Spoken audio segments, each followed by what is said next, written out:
शांति शांति।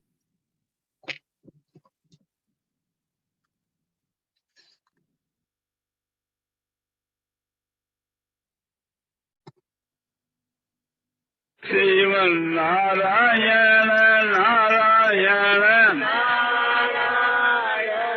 श्रीमन नारायण नारायण श्रीमन नारायण नारायण श्रीमन नारायण नारायण श्रीमन नारायण नारायण श्रीमन नारायण नारायण श्रीमन नारायण नारायण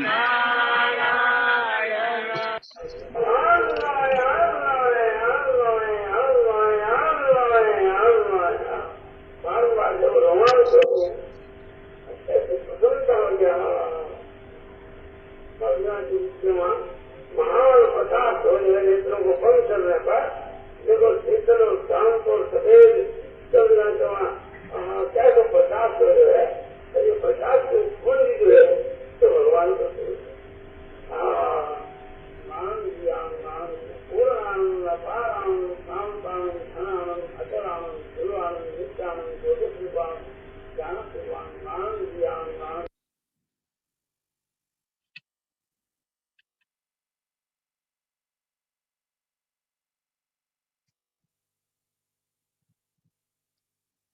नारायण नारायण नारायण नारायण। शुरू करें। हाँ। श्रद्धेय सेठ जी के श्री चरणों में कोटि कोटि प्रणाम। अनंत कोटि सब संत महापुरुषों के श्री चरणों में कोटि कोटि प्रणाम। स्वर्ग आश्रम वट वृक्ष आषाढ़ कृष्ण पंचमी संवत 2001 सन 1944 रविवार प्रातःकाल। शरीर में और सांसारिक पदार्थों में जो ममता और अहंकार है, यही दुख का हेतु है। हर एक भाई को यह विचार करना चाहिए कि अपना समय किस काम में बीत रहा है। कोई भी विचार करेगा तो पता लगेगा कि हमारा समय हमारे ध्येय के माफिक नहीं बीतता है, तब उसका सुधार करना चाहिए, अग्रसर होना चाहिए। मनुष्य अपना ध्येय अच्छा बनाता है, किंतु ध्येय के अनुसार चल नहीं सकता, काम में नहीं ला सकता। हर एक भाई सोचते हैं कि परमात्मा का ध्यान निरंतर करना चाहिए, फिर भी हम उसके अनुसार अपना समय नहीं बिताते हैं। आप सोचो, आप क्यों नहीं अपना सुधार करते हैं? बात यही है, आपके गहरी लगन नहीं है। आप इस ओर ध्यान देंगे कि मेरा समय बर्बाद हो रहा है, तो आपके जागृति होगी। आप विचार नहीं करेंगे तो आपको पश्चाताप करना पड़ेगा। शरीर का आराम, भोग, स्वाद, मान, बड़ाई, इनको आप बिक्री करेंगे तो इनका 5 पैसा भी नहीं बटेगा, नहीं मिलेगा। फिर आप मान, बड़ाई, प्रतिष्ठा में समय खर्च करते हो। यह सरासर मूर्खता है।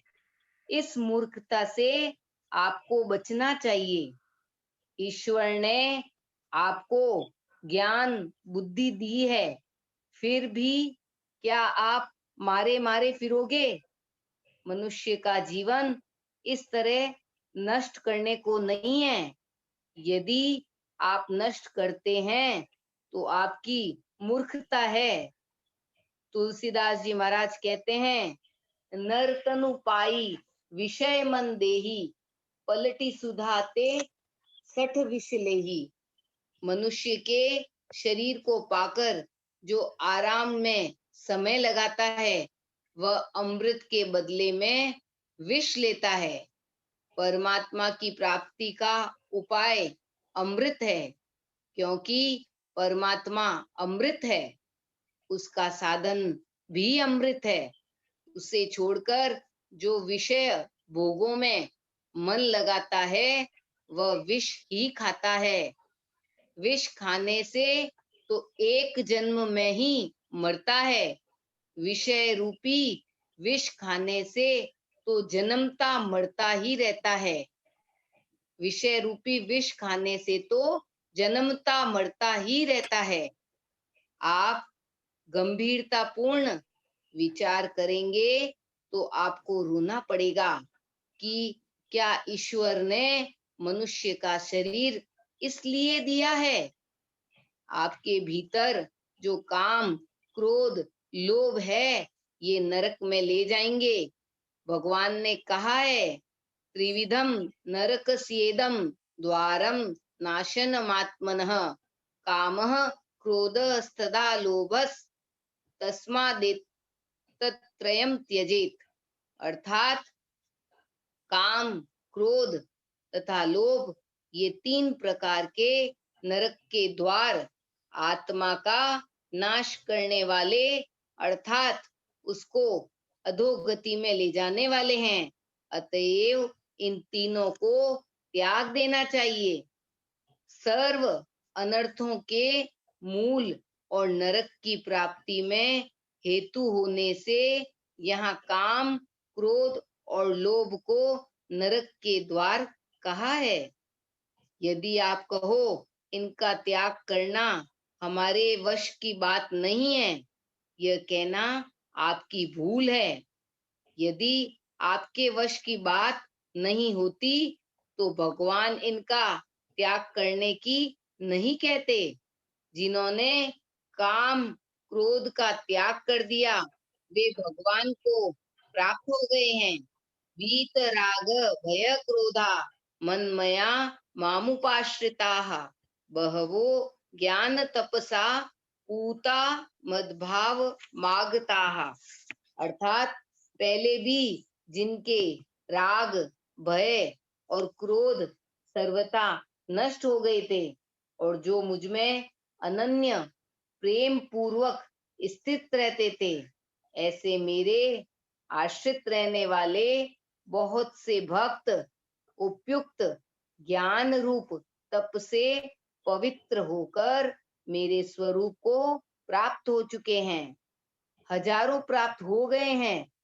यदि तुम मानते हो कि हमारे वश की बात नहीं है तो ठीक है, जिसके वश की बात है उसके शरण जाओ।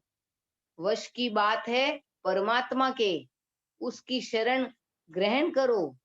आप कहें कि हम शरण भी नहीं हो सकते तो कुछ तो करना ही होगा। ऐसे कोई बात संसार में नहीं है जो ईश्वर की शरण होकर नहीं हो सकती। ईश्वर जैसे पुरुषों के रहते हुए, ईश्वर जैसे पुरुषों के रहते हुए मनुष्य को निराश होने की कोई वजह नहीं है। प्रभु दयालु है, पतित पावन है, सर्वशक्तिमान है। उनके आगे दरखास्त डालनी चाहिए।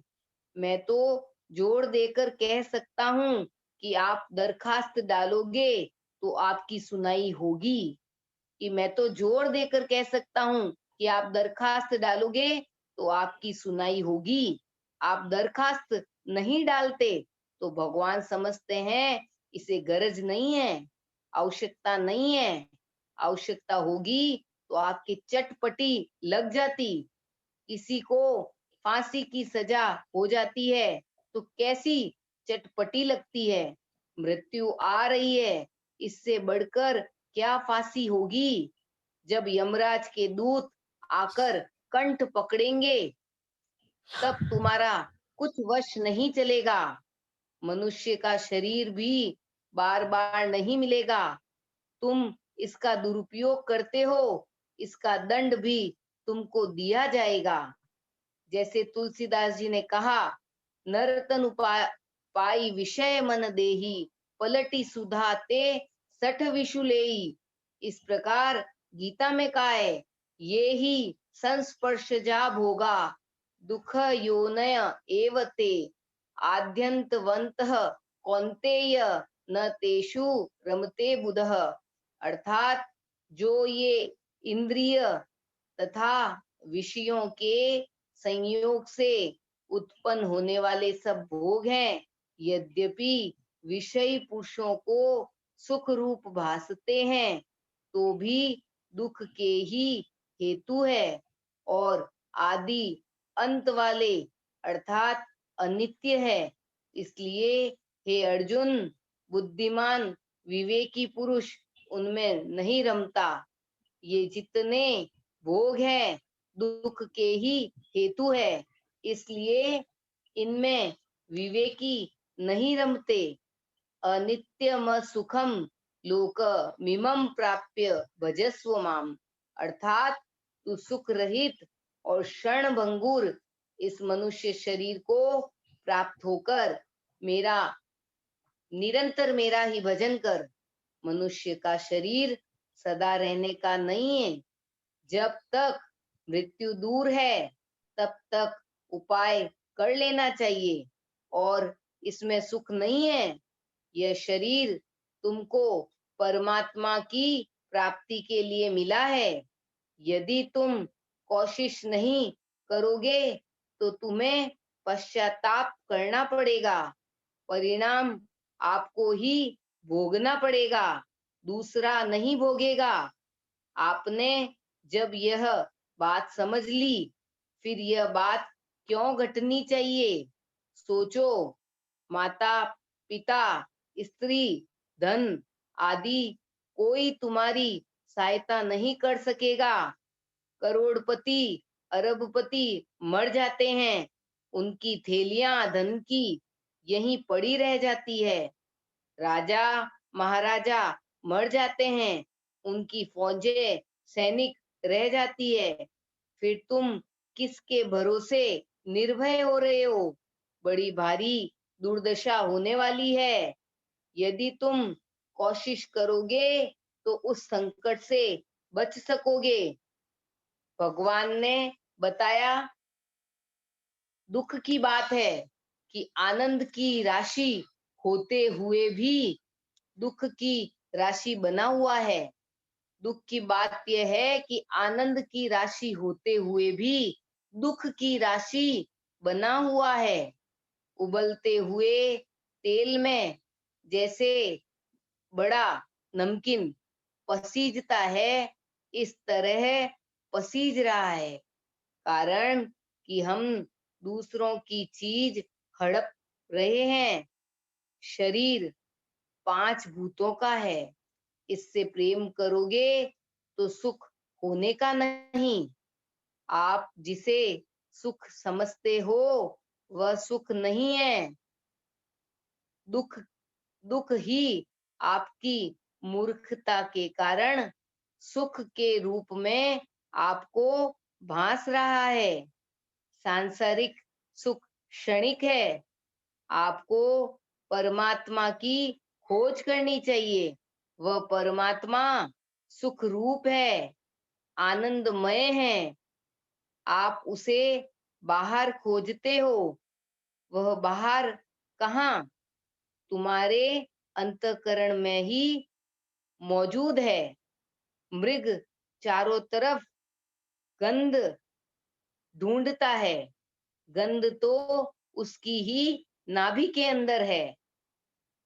सुंदरदास जी कहते हैं, भीतर में जब धन गड़ा है तो बाहर क्यों कर मिलेगा? भगवान तो आपके भीतर है।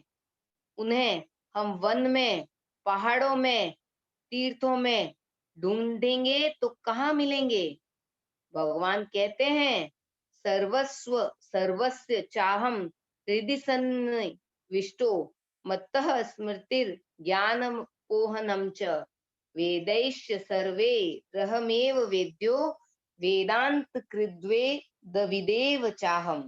अर्थात मैं ही सब प्राणियों के हृदय में अंतर्यामी रूप से स्थित हूँ तथा मुझे ही स्मृति, ज्ञान और अपोहन होता है और सब वेदों द्वारा मैं ही जानने के योग्य हूँ तथा वेदांत का कर्ता और वेदों को जानने वाला भी मैं ही हूँ। ईश्वरः सर्वभूतानां हृदयेषु अर्जुनः तिष्ठति भ्रामयन् सर्वभूतानि यंत्रारूढ़ानि मायया। अर्थात हे अर्जुन, शरीर रूप यंत्र में आरूढ़ हुए संपूर्ण प्राणियों को अंतर्यामी परमेश्वर अपनी माया से उनके कर्मों के अनुसार भ्रमण कराता हुआ सब प्राणियों के हृदय में स्थित है। उस हृदयस्थ परमात्मा का ध्यान करना चाहिए। उसको जब आप पा लोगे तो त्रिलोकी का ऐश्वर्य आपके चरणों की धूलि के समान भी नहीं रहेगा। बड़े बड़े महाराजा, राजा महाराजा आपके चरणों में गिरेंगे। आपको इन सब बातों को सोचकर उस परमात्मा का ध्यान करना चाहिए। प्रहलाद के पिता ने कहा कि तू भगवान का नाम छोड़ दे, मैं तेरे को राजा बना दूंगा। मैं तीनों लोकों का राजा हूँ, तू मेरी बात को मान ले। प्रहलाद ने कहा, प्रभु आपका कहना बहुत उत्तम है, किंतु प्रभु को मैं नहीं छोड़ सकता। यह मेरा शरीर मेरे माँ और बाप से पैदा हुआ है, यह तो माता पिता की चीज है। प्रहलाद ने अपने शरीर को तो पिता के अर्पण कर दिया, चाहे इसे समुद्र में गिराओ चाहे काटो, भीतर में जो आत्मा है वह परमात्मा की चीज है, उसे परमात्मा के अर्पण कर दिया। हम लोगों का शरीर है, यह 5 भूतों का है, यह 5 भूतों के अर्पण कर देना चाहिए। अर्पण तो होगा, तुम कर दोगे तो सुखी हो जाओगे। भागवत जी की कथा है, एक चील मांस की बोटी को लेकर आकाश में उड़ी। दूसरी चीलें उसे घायल करने लगी। उसने मांस की बोटी फेंक दी, वह सुखी हो गई। यह देखकर दत्तात्रेय जी ने उसे गुरु बनाया। इससे शिक्षा मिली, यह चील पक्षी ने इस मांस का त्याग कर दिया तो सुखी हो गई। इसी प्रकार यह शरीर है, यह 5 भूतों का है, इसे छोड़ देने से सुखी हो जाता है, नहीं तो छोड़ना तो पड़ेगा ही। खटके वाली चीज को छोड़ दो, फिर चाहे जहां रहो। किसी भी चीज में आपकी ममता है, यही खटके वाली चीज है।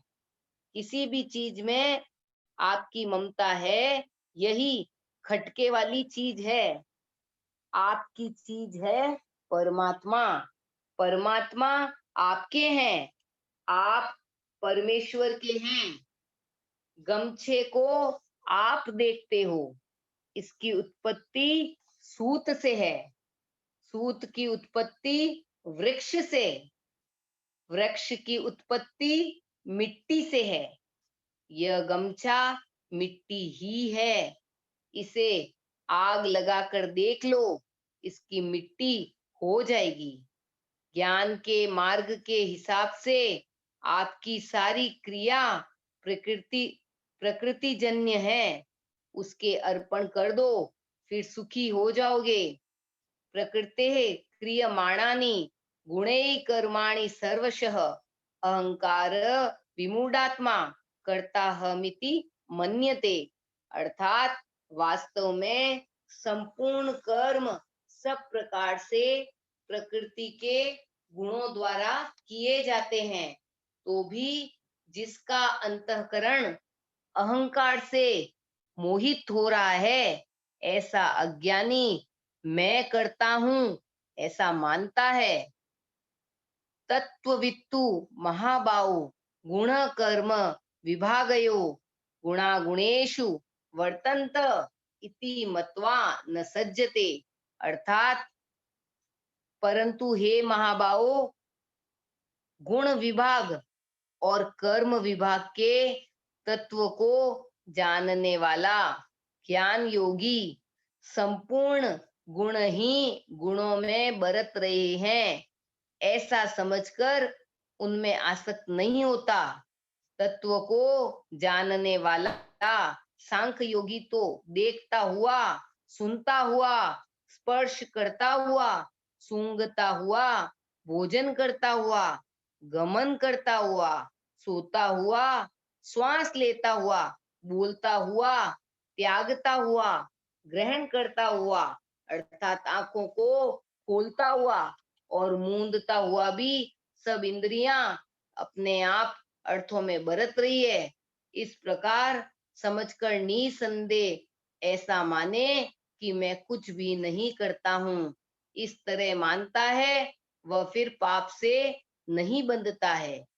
ज्ञान के सिद्धांत के अनुसार आपको यही ख्याल करना चाहिए कि शरीर आपका नहीं है, यह आपकी बेईमानी है कि प्रकृति के ऊपर की चीज पर आप अपना अधिकार जमा रहे हो। भक्ति के सिद्धांत से विचार करने से भी यही सिद्ध होता है कि यह हमारा नहीं है, हमारे तो केवल परमात्मा है, उसे संभालना चाहिए। पांचों भूतों से राजीनामा कर लेना चाहिए कि यह शरीर तुम्हारा है, मैं तुम्हें इसे देता हूँ, इसकी हमको आवश्यकता भी नहीं है। इस शरीर को आप मन से त्याग कर दो, फिर आपके लिए कोई खतरा नहीं है। एक वास्तव में भगवान का भक्त था। वहां एक महात्मा पहुंचे, पूछा यह मकान किसका? कहा भगवान का। स्त्री किसकी? भगवान की। लड़का किसका? भगवान का। फिर फिरते फिरते मंदिर में पहुंचे, कहा मंदिर किसका? प्रभु का। भगवान किसके? कहा ये हमारे। पूछा आप किसके? कहा मैं इनका। इनका और हमारा नित्य संबंध है और सब बनाई हुई बात है। आज ये हमारा लड़का, हमारी स्त्री, ये हमारी दादी, ये क्षणिक संबंध है, बनावटी है। बनावटी बात कितने दिन ठहरने वाली है। अपनी चीज है परमात्मा, उसे अपनाना चाहिए। तुम यहाँ से मरकर जाओगे तो परमात्मा ही तुम्हारा साथ देंगे और कोई नहीं देगा। तुम्हारे सगे संबंधी तुमको शमशान में जलाकर छोड़ जाएंगे, फिर तुम जाओ जहन्नुम में, चूल्हे में। वास्तव में संबंध हो तो टूटे ही नहीं। टूटना क्या है? झूठी मान्यता है। वह कहाँ रहे? जब तक तुम संसार में संबंध रखोगे, तुम्हें कभी सुख होने का नहीं। दूसरे का धन हड़पने वाले को क्या कभी सुख होता है? रात को आपको नींद आ जाती है, यही बहुत है। जब तक सांसारिक पदार्थों में आपकी ममता, अहंकार रहेगा, तब तक तुम्हें सुख होने का नहीं। यह शरीर कायम रहने वाला नहीं है, फिर इस शरीर से होने वाला सुख कायम कैसे रहेगा?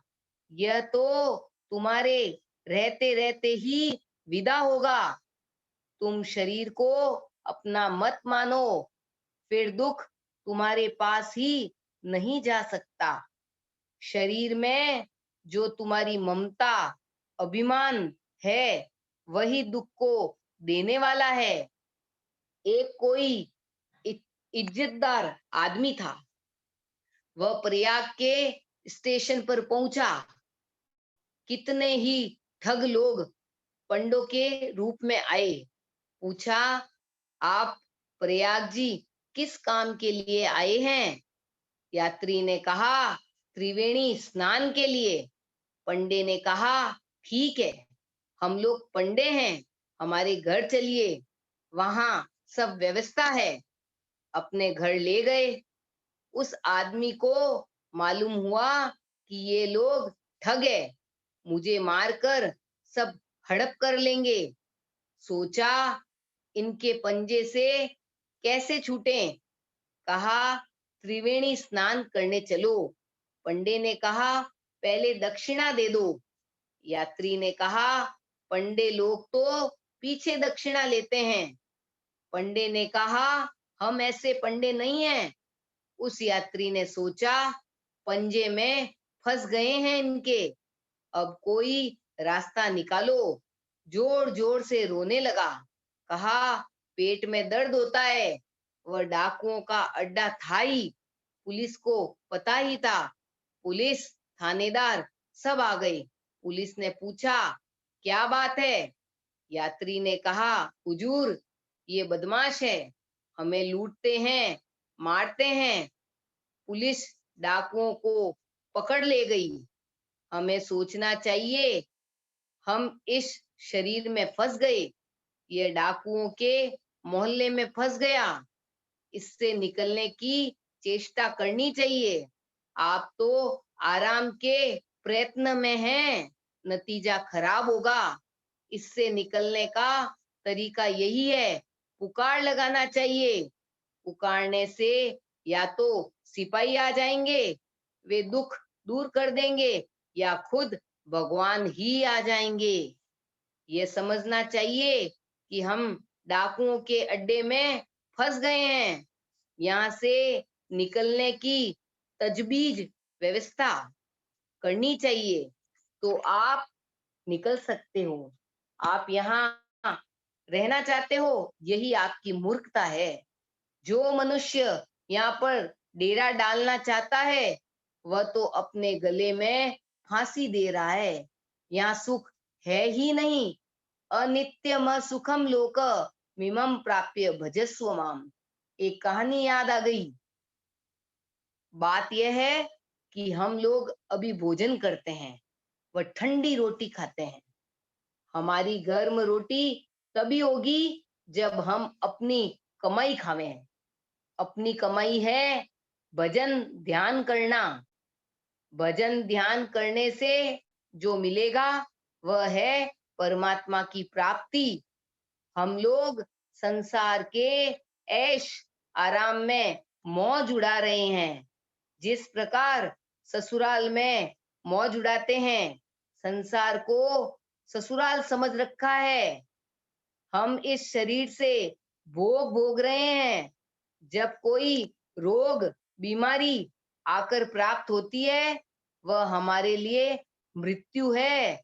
उस समय माया देवी को समझाना है कि किसी तरह पिंड छोड़। माया तुम्हारे समझाने से समझ गई तो तुम मायापति बन जाओगे। हम इस माया जाल में फंसे हुए दुखी हो रहे हैं। इसको किसी प्रकार समझाकर अपने अधीन करना है। किसी प्रकार हम माया को समझा दे, वह माया रूपी ठगिनी बुद्धि समझिए या अंतःकरण की वृत्ति समझें, तो यही हमें शांति प्राप्त करा सकती है। इसके वश में है तो यह हमारा कत्ल करा सकती है। हमारी चित्त वृत्ति हमारे वश में नहीं है, तो यही हमारे लिए शत्रु है। इसे हम अपने वश में कर लें तो यही हमारे लिए मित्र है। यह तो कहानी है, हमें तो यहाँ से इतना ही अंश लेना है कि ठगों की नगरी में हम फंस गए हैं। ठगों की नगरी में हम फंस गए हैं, यहाँ से किसी तरह निकलना है। यह संसार ठगों की नगरी है, यहाँ से निकलना चाहिए। फसाव भारी खतरे की चीज है। कोई मनुष्य ठगों के पंजे में फंस जाए, वह निकलने की चेष्टा करे। इसी तरह हमें निकलने की चेष्टा करनी चाहिए। निकलने की चेष्टा है, एक तो बुद्धि का उपाय है, यह तो ज्ञान का मार्ग है। पहले जो रोने की बात बताई वह भक्ति का मार्ग है। बात यह है, किसी भी प्रकार से आपको समझ लेना चाहिए, संसार के भोग खतरे की चीज है। जब तक मृत्यु नहीं आवे तब तक यहाँ से निकलने की चेष्टा कर लेनी चाहिए। हम ऐश आराम में फंसकर क्यों अपने जीवन को नष्ट कर रहे हैं?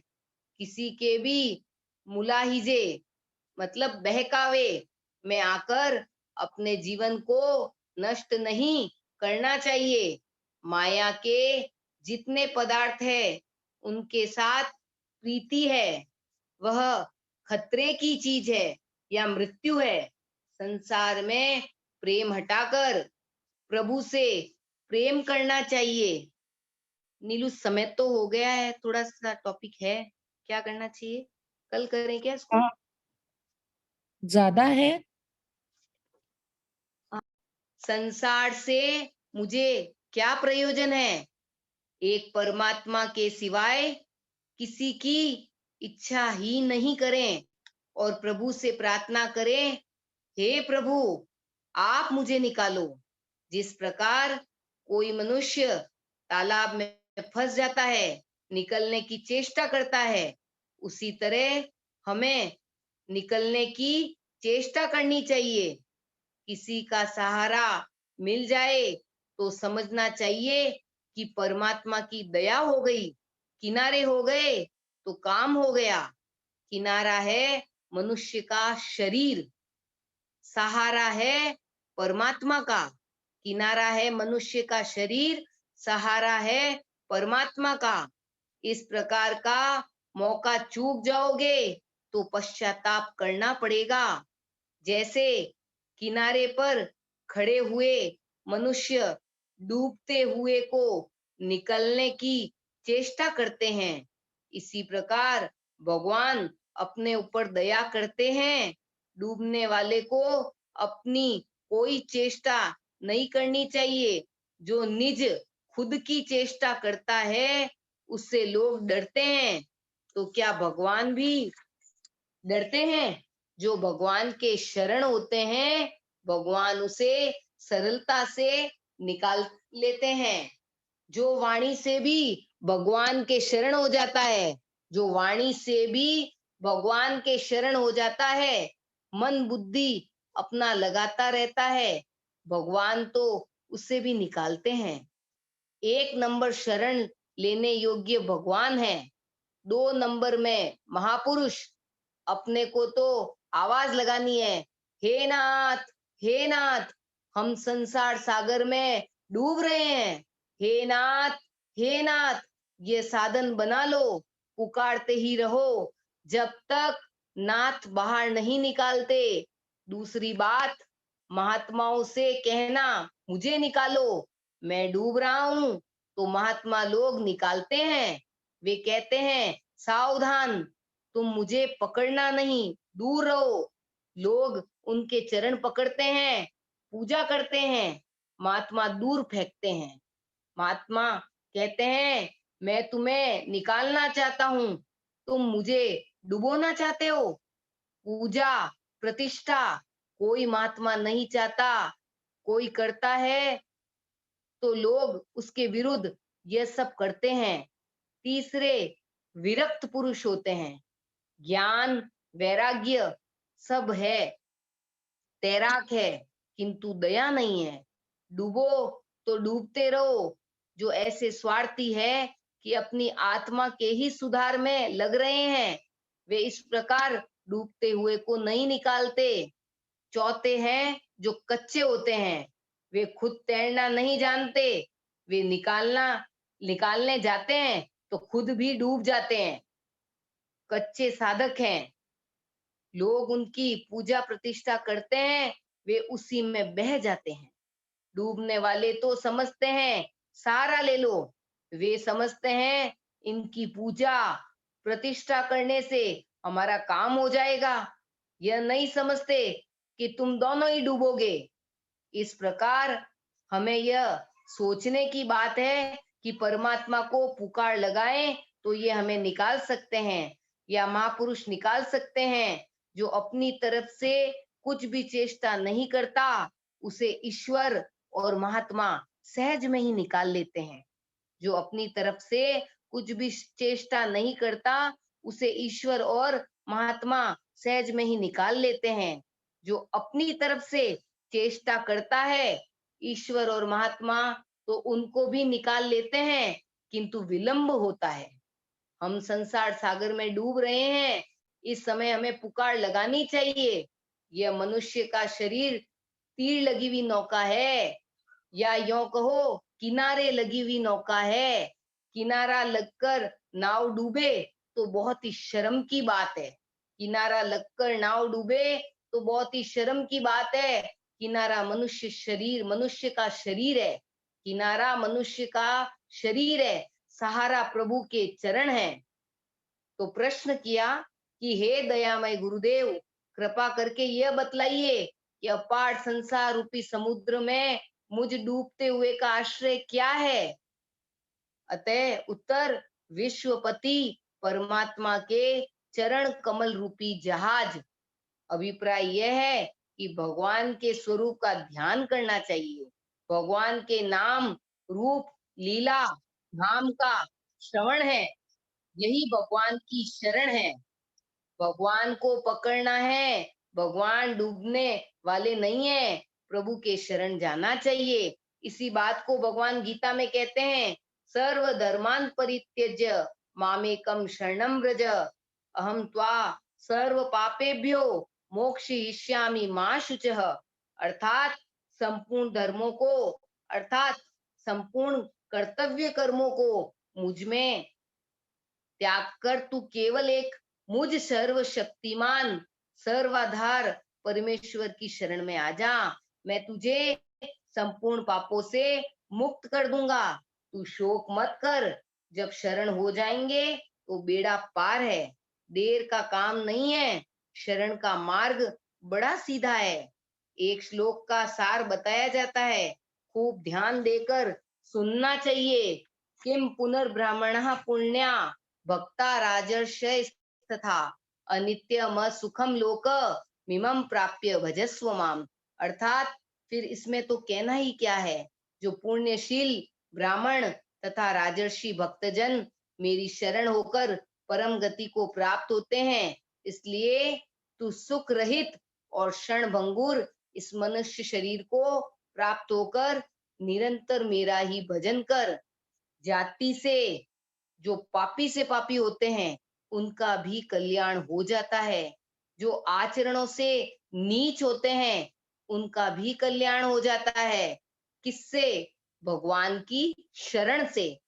फिर क्या कहना कि जो पुण्यात्मा है, जो ब्राह्मण है, जाति भी ऊंची हो, आचरण भी ऊंचा हो, तो कहना ही क्या है। इसी प्रकार राजा भी हो, ऋषि भी हो, उसका कल्याण हो जाए मेरी शरण आने से, तो कहना ही क्या। तब फिर इस मनुष्य शरीर को पाकर मेरा भजन ही करना चाहिए, कारण कि यह मनुष्य का शरीर बार बार मिलने का नहीं। यह 84 लाख योनियों में सबसे बढ़कर है, अनित्य है, रहने का नहीं। जैसे समुद्र का बुदबुदा है, मिटने ही वाला है, असुखम। सभ्यता के साथ भगवान कहते हैं कि सुख नहीं है, प्रतीत होता है, धोखे की चीज है, फंस जाओगे। जैसे स्वप्न, आंख खुलने पर क्या समझते हो धोखे की बात, किंतु उस समय तो एकदम सच्चा समझते थे। बात धोखे की निकली ना, यह भी धोखे की ही है। यदि वह सच्चा होता तो कायम रहता। इस प्रकार संसार में सुख दिखता है, वह भ्रम है। उससे नहीं फंसना चाहिए, उसमें नहीं फंसना चाहिए, नहीं ललचाना चाहिए। ललचाओगे तो मारे जाओगे। तुम्हें सुख दिखता है, तभी तो भगवान कहते हैं सुख नहीं है। नहीं दिखता तो क्यों कहते, इसमें फंसना नहीं, यह भगवान कह रहे हैं। फिर ख्याल करना, आपके यदि कमजोरी आती है, आप में निराशा आती है, तो आप कमजोरी निराशा हटा देना। जाति को लेकर निराशा आती है तो इस श्लोक का पाठ करना चाहिए। माम ही पार्थ व्यपाश्रित्य ये पी स्यु पाप योनयः स्त्रियो वैश्यास तथा शूद्रास ते अपि यान्ति पराम गतिम। हे अर्जुन, स्त्री वैश्य शूद्र तथा पाप योनि चांडाल आदि जो भी हो, वे मेरे ही शरण होकर परम गति को प्राप्त होते हैं। आचरण को लेकर कमजोरी आती है तो इस श्लोक का पाठ करना चाहिए। अपि चेत सुदुराचारो भजते माम अनन्य भाव साधुरेव समन्तव्य सम्यक वसितो ही सह। यदि कोई अतिशय दुराचारी भी अनन्य भाव से मेरा भक्त होकर मुझको बचता है तो वह साधु ही मानने योग्य है, क्योंकि वह यथार्थ निश्चय वाला है। अर्थात उसे भली भांति निश्चय कर लिया है कि परमेश्वर के भजन के समान अन्य कुछ भी नहीं है। इसका फल अगले श्लोक में बताया। क्षिप्रम भवति धर्मात्मा सश्वत् शांतिम निगच्छति कौन्तेय प्रतिजानीहि न मे भक्त प्रणश्यति। भगवान हिम्मत बंधाते हैं, आश्वासन दिलाते हैं। केवल धर्मात्मा ही नहीं, वह सदा रहने वाली शांति को प्राप्त हो जाएगा। मैं प्रतिज्ञा करता हूँ, मेरी भक्ति करने वाले का नाश नहीं होता। यह ख्याल करके हमें भगवान पर निर्भर हो जाना चाहिए। हमारे कल्याण में संदेह है ही नहीं, और तत्परता से लगना चाहिए, क्योंकि भगवान ने हमें बड़ा भारी मौका दिया। इस मौके को खाली नहीं जाने देना चाहिए। इतना ही उपदेश है। भगवान की आज्ञा, भगवान का आश्वासन, फिर आप में कमजोरी आने का, निराश होने का कोई कारण नहीं है। यदि आप में जाति का दोष हो तो कोई आपत्ति नहीं, आचरण का दोष हो कोई आपत्ति नहीं, दोनों दोष हो तो तीनों श्लोकों का पाठ करना चाहिए। चाहे 4 श्लोकों का पाठ करना चाहिए, 5 का करो तो भी ठीक है। इनको अपना जीवन बना लेना चाहिए। इन 5 श्लोकों में सारा उपदेश भरा पड़ा है। इन 5 श्लोकों के अनुसार अपना जीवन बना लो तो थोड़े ही समय में आपका कल्याण हो सकता है। 5 श्लोक नहीं, एक ही पद का आप धारण कर लो। माम भजस्व, इतना ही धारण कर लो। अब से जब तक मरो नहीं, केवल भगवान का ही भजन करो। माम भजस्व, आपका काम हो जाएगा। इस वास्ते नारायण नारायण भजो। नारायण नारायण नारायण।